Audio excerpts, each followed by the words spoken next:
You are the child of God. நம்ம தேவ பிள்ளைகளா இருக்கும். தேவன் ஒருபொழுதும் வந்து பாத்தீங்க அப்படின்னு சொன்னா மற்றவர்களை அவசியம் இல்லாம கடிந்து கொள்ள மாட்டார், ஹர்ட் பண்ண மாட்டார். நம்புறீங்களா இல்லையா? இப்ப நான் சொன்னேன் இல்லையா, சந்தோஷம், துக்கம், பதட்டம், இப்படிப்பட்டதான காரியம், எரிச்சல், கோபம், இதெல்லாம் தேவனுக்கு உண்டா அப்படின்னு சொன்னா உண்டா இல்லையா? தேவனுக்கு உண்டு. தேவனுக்கு கோபம் வரும், எரிச்சல் வரும், துக்கம் வரும், வருத்தம் வரும். ஆனா என் மேல இருக்க துக்கத்தை அவர் வந்து உங்கள்கிட்ட காமிக்க மாட்டார்ல. உங்க மேல இருக்க கோபத்தை அவர் என்கிட்ட காமிக்க மாட்டார் இல்லையா? நம்ம எல்லாம் விழுந்து போனதான ஜனங்கள், ஆனாலும் கூட தேவனால் உண்டாக்கப்பட்டதான ஜனங்கள் அல்லவா?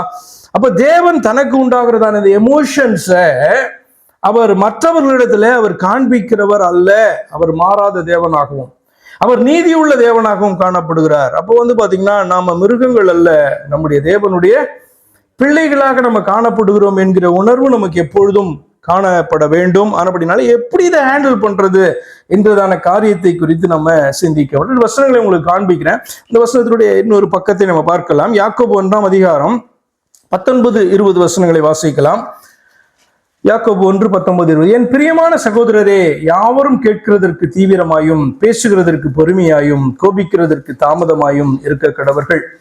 மனுஷருடைய கோபம் தேவனுடைய நீதியை நடப்பிக்க மாட்டார்.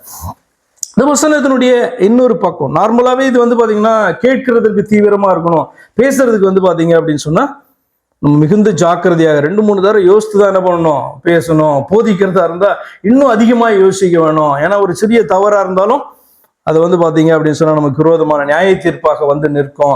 அப்படினால அந்த மாதிரியான அர்த்தத்துல இது எளிதாக எடுக்க முடியும். ஆனால் முக்கியமான என்ன ஒரு காரியம் என்று சொன்னால், நம்ம வந்து பாத்தீங்கன்னா சில நேரங்கள்ல பேசாம இருக்கிறது நல்லது.